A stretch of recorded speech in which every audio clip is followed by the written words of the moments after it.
주시는 말씀 창세기 19장 23절로 29절 말씀입니다. 롯이 소알에 들어갈 때 해가 돋았더라.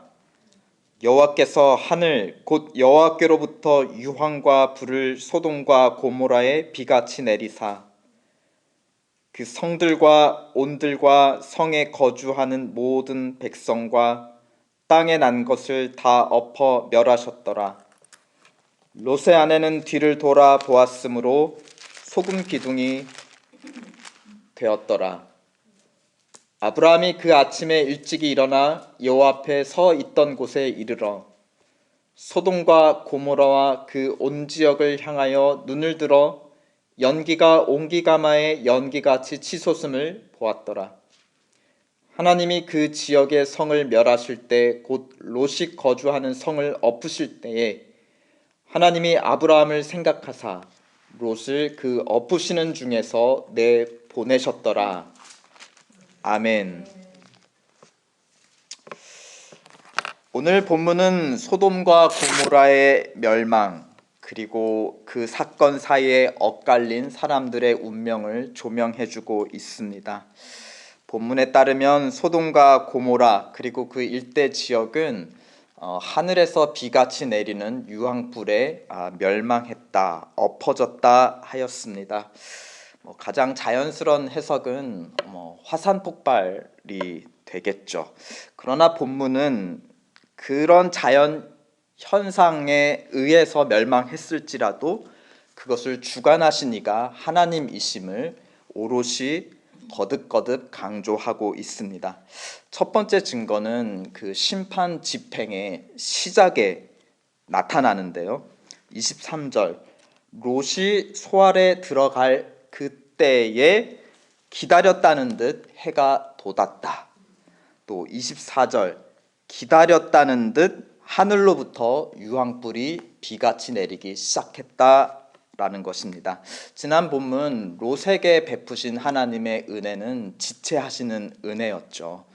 지금 임박한 심판 앞에 롯은 여전히 지체할 것이 많습니다. 자기 사람들도 챙겨야 되고 살던 집안의 물건들도 이것도 있어야 될 것 같고 저것도 있어야 될 것 같고 밤새도록 챙겨도 못 챙겼다라는 것입니다. 그러나 하나님은 롯을 구원하기 위해 기다려 주셨다. 바로 하나님께서 이 심판의 시작도 롯을 기다렸다가 그가 소알에 안전하게 들어가자마자 때마침 그것을 심판을 집행하기 시작했다. 이것은 단순한 자연의 일치가 우연의 일치가 아닌 하나님의 주권 행위임을 우리에게 강조해주고 있습니다. 두 번째 증거는 바로 심판 집행의 결과인 것입니다. 25절을 보면 완전한 소멸을 강조하고 있습니다. 성들, 그 다음에 온들. 성들이란 건 사람이 모여 건축한 도시의 장소, 사람이 거주하는 장소이죠. 온들은 그 바깥의 자연 장소를 의미합니다. 그러니까 사람이 사는 곳만이 아니라 사람이 거주하지 않는 바깥 자연, 야생 세계까지도 멸절되었다. 그것을 강조하는 다음 표현이 그래서 그 성에 거주하는 모든 백성뿐만이 아니라 그 들에 거주하는 동식물들, 땅에 난 것들도 다 엎어 멸하셨더라. 우리 창세기 1장에 보면 세상의 창조를 6일의 과정으로 증거하고 있습니다. 근데 그 패턴이 무엇인가요? 첫 3일은 하나님은 집을 지으세요.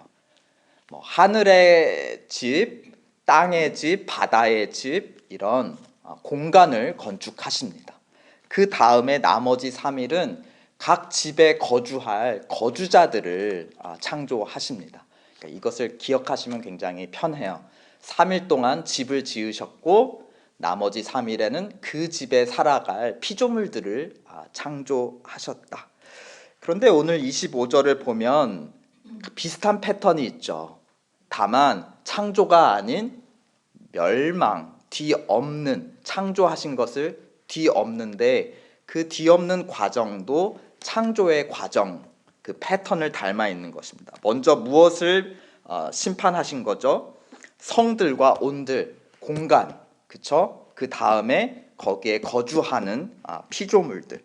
그러니까 세상을 창조하신 권세자인 하나님께서 그 세상을 멸하실 권세도 가지고 계시다라는 것을 25절에서 창세기 1장에 비교해서 우리에게 강조해주고 있습니다.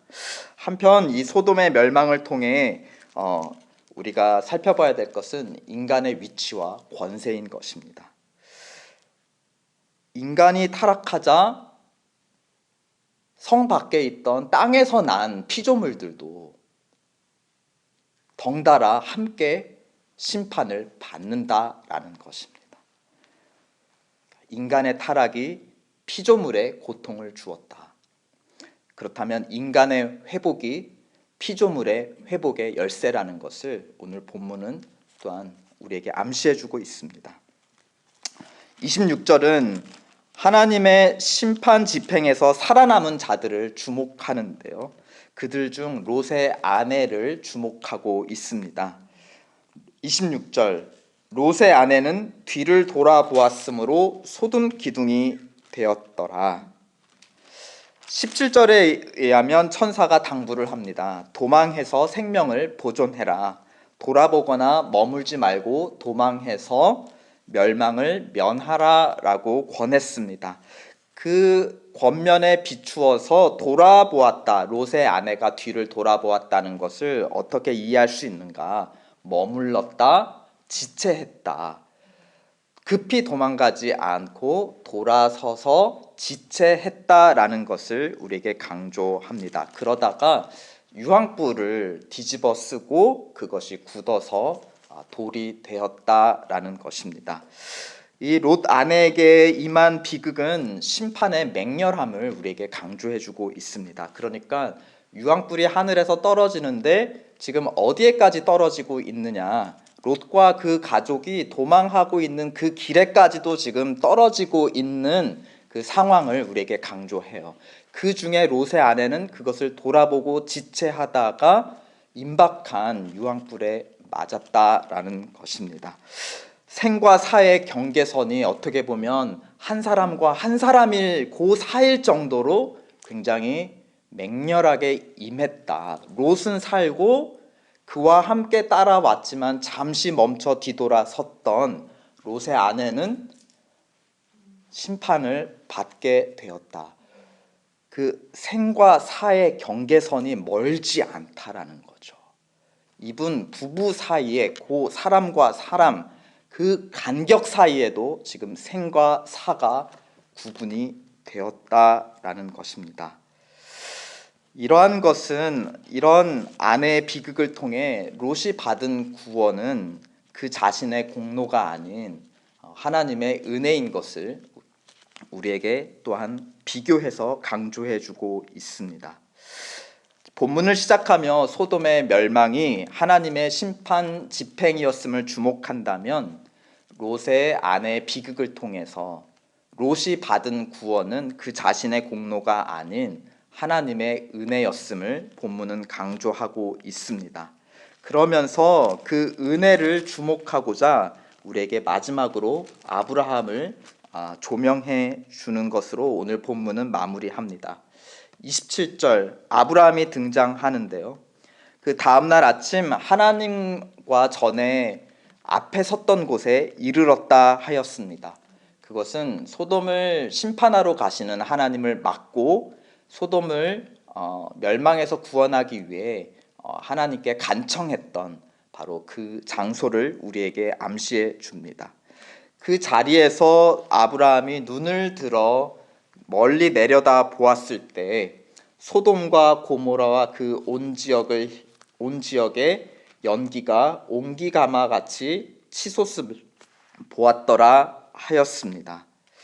이 소돔의 멸망을 보며 아브라함은 무슨 생각을 하였을까요?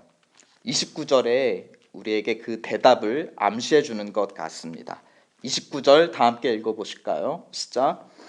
하나님이 그 지역의 성을 멸하실 때에 곧 롯이 거주하는 성을 엎으실 때에 하나님이 아브라함을 생각하사 롯을 그 엎으시는 중에서 내보내셨더라. 어쩌면 연기 나고 모든 것이 멸절당한 소돔과 고모라 지역을 보며 아브라함은 조카 롯의 안녕을 염두했던 것 같습니다. 그런 아브라함을 하나님은 생각하셔서 롯을 구원하셨다라는 것입니다. 맹렬한 심판 중에도 한 사람과 한 사람 사이에도 생과 사가 갈리는 그 맹렬하고 임박한 심판 중에서도 하나님의 은혜가 롯에게 임했는데, 그 은혜는 누구를 통해서 임한 은혜였다라고 29절 본문은 결론으로 우리에게 말해줍니까? 아브라함을 통해서, 너를 통해 만민이 복을 얻으리라 약속하신 선택받은 하나님의 제사장, 세상을 향한 하나님의 중보자 아브라함을 통해 롯은 구원의 은혜를 받았다라는 것입니다. 우리 삶에도 생과 사의 경계선이 매우 가깝습니다. 우주 전체가 사실은 죽음의 공간이고, 그 막막한 우주에서 생명의 지구는 그냥 굉장히 미세한 한 푸른 점일 뿐입니다. 그런 이제 천체 과학자들은 그런 얘기들을 하죠. 이 우주에 생명체가 있는 것 자체가 기적이다. 그러니까 우리가 살아가는 것 자체가 당연한 것이 아니라 매 순간 매 순간이 기적이고, 다른 말로 하면 우리는 언제나 임박한 죽음에 둘러싸여 있다라는 것입니다. 그러므로 우리는 이 죽음이 만연한 세상에서 좁은 생명길을 걸어가고 있는 그런 사람들입니다. 다른 말로 하면 우리는 매 순간 하나님의 은혜의 보호를 받고 있다라는 것입니다. 하나님의 은혜는 아브라함보다 더 나은 대제사장, 죽지 않고 영원히 살아서 우리를 위해 중보하고 간구하고 계시는 예수 그리스도로 말미암아 임하는 은혜인 줄을 우리는 믿습니다. 히브리서 7장 말씀, 자기를 힘입어 하나님께 나아가는 자들을 온전히 구원하실 수 있으니 이는 그가 항상 살아계셔서 그들을 위하여 간구하심이라 하였습니다. 우리를 위해 중보하시는, 하나님 우편에 가까이에서 중보하시는 대제사장 예수 그리스도는 죽음을 이기고 영원히 사시기에, 또한 우리를 향한 간구도 끊이지 않을 것이고 우리를 향한 하나님의 은혜도 끊지 않을 것을 우리는 믿습니다. 부활하신 우리 주님, 하나님 우편에 계셔서 우리를 위해 간구하시는 주님, 그 주님이야말로 죽음에 둘러싸인 이 세상에 살아가는 우리의 유일한 소망임을 오늘 본문은 우리에게 보여주고 있습니다. 맨 마지막에 아브라함을 보여줌으로써 우리는 아브라함으로부터 우리 주 예수 그리스도를 바라보게 됩니다. 함께 기도하겠습니다. 먼저 우리에게 감사해요. 우리 살아가는 것 당연하지 않다는 것을 우리에게 알려주시고, 생과 사의 경계선이 멀지 않고 한 사람과 다른 사람 사이에 그만큼의 경계선이라는 거, 그거 오늘 본문을 통해 우리에게 어떻게 보면 정신 차리게 보여주시는 부분 있는 것 같아요. 감사하고, 또 나에게 생명이 있음이 당연한 것 아니라 하나님의 은혜인데, 그 은혜가 예수 그리스도를 통해 임하고 있다라는 것, 그것을 우리에게 오늘 본문 가르쳐주고 있습니다. 하나님께 감사하며 우리 주 예수님 더 붙들고 주님을 소망으로 삼아 오늘 하루 살아가게 도와주시옵소서.